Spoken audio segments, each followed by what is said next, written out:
August 17, 2014, was no ordinary Sunday for Robert Limon. An industrious man with an infectious smile, Robert was 38 years old and known to his colleagues for his unwavering work ethic. He was employed at the Burlington Northern Santa Fe Railway train yard, nestled in the rugged contours of Tehachapi, California. A place that reverberated with the rhythmic clatter of train wheels, the rush of steam, and the hum of diligent workers.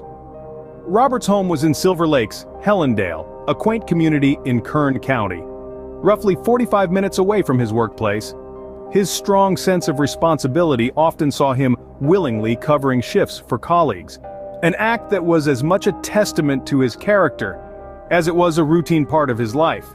That fateful Sunday, Robert was asked to cover a shift for a colleague, a decision that would lead to unimaginable consequences.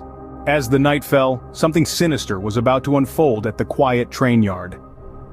In the deepening twilight, the silence of the Burlington Northern Santa Fe Railway Yard in Tehachapi was shattered.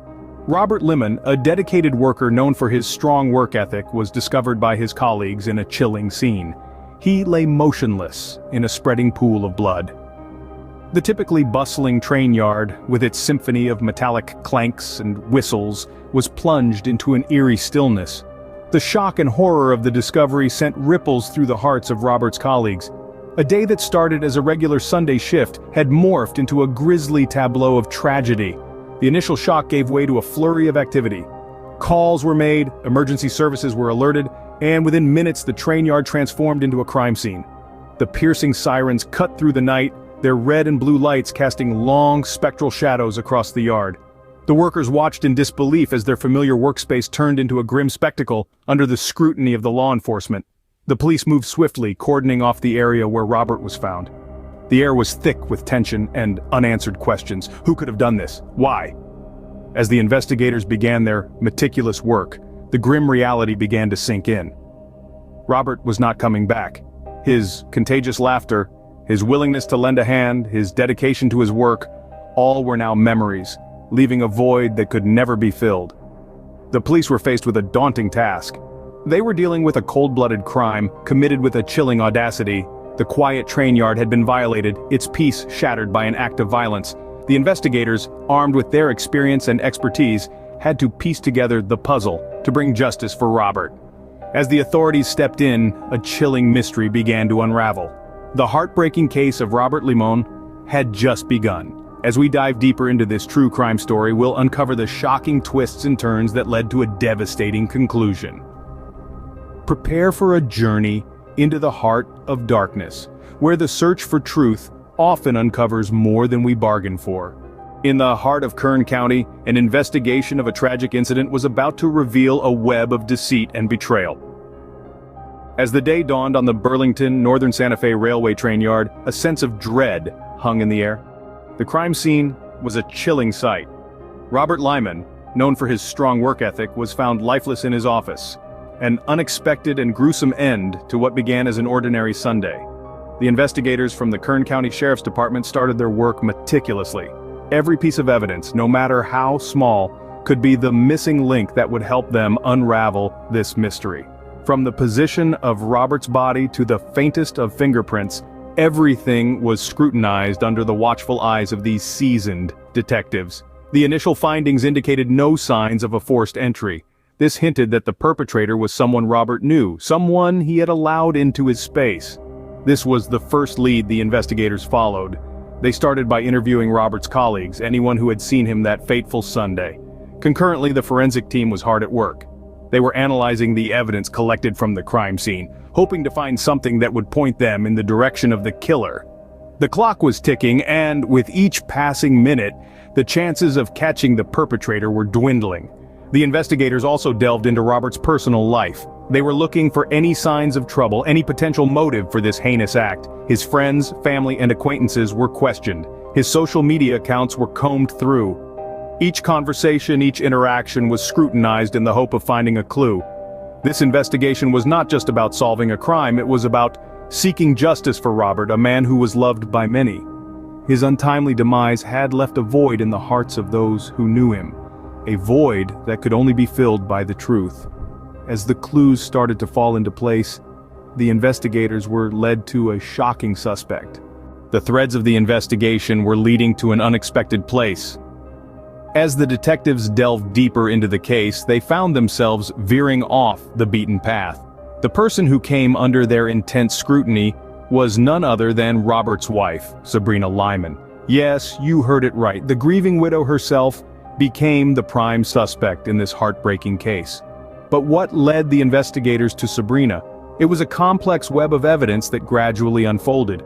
Her behavior, following the tragic incident, raised eyebrows. Instead of the expected shock and grief, Sabrina displayed an eerie calmness, a demeanor that didn't quite fit the narrative of a mourning wife. Further digging revealed a massive crack in the seemingly perfect facade of the Limon's marital bliss. Sabrina, it was discovered, was entangled in an extramarital affair. Her paramour was none other than Jonathan Hearn, a firefighter 22 years her junior. The affair was not a brief fling, but had been ongoing for nearly 2 years, a fact that Sabrina had managed to hide from her unsuspecting husband. But that was not all. The most damning evidence that pointed towards Sabrina was the discovery of a life insurance policy. Robert, as it turned out, had a policy worth a substantial sum. If anything were to happen to him, Sabrina stood to gain a hefty payout. A motive, it seemed, had started to emerge from the shadows. When confronted with these findings, Sabrina's reaction was one of denial. She vehemently refuted the accusations, maintaining her innocence. Her calm exterior, however, was beginning to show cracks. The case, once thought to be a random act of violence, was now taking on a new dimension. The investigators were left grappling with a chilling possibility.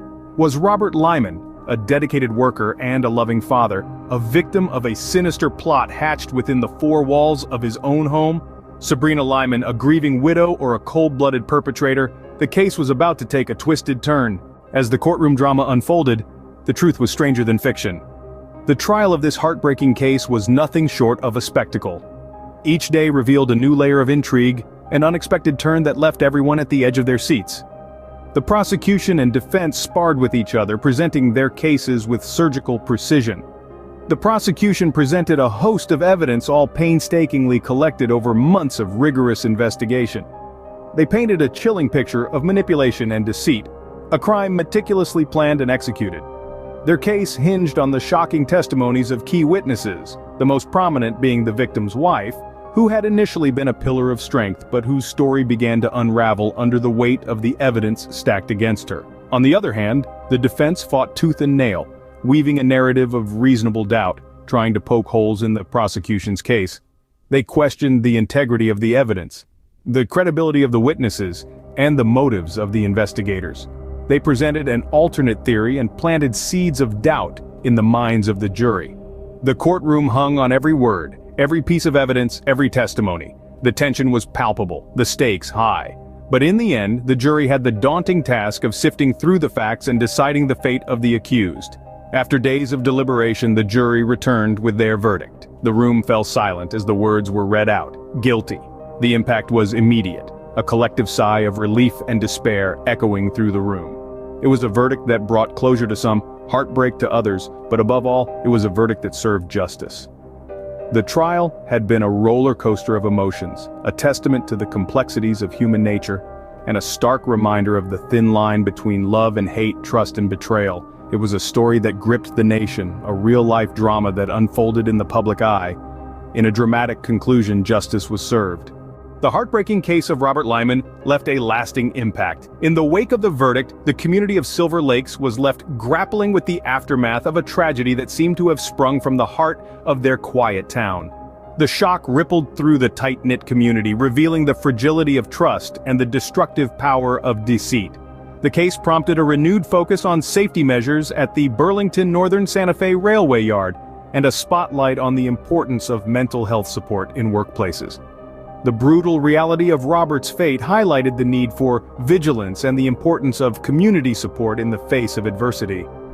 In the years following the case, the echoes of Robert's story have served as a sobering reminder of the potential for darkness that lies within the human heart.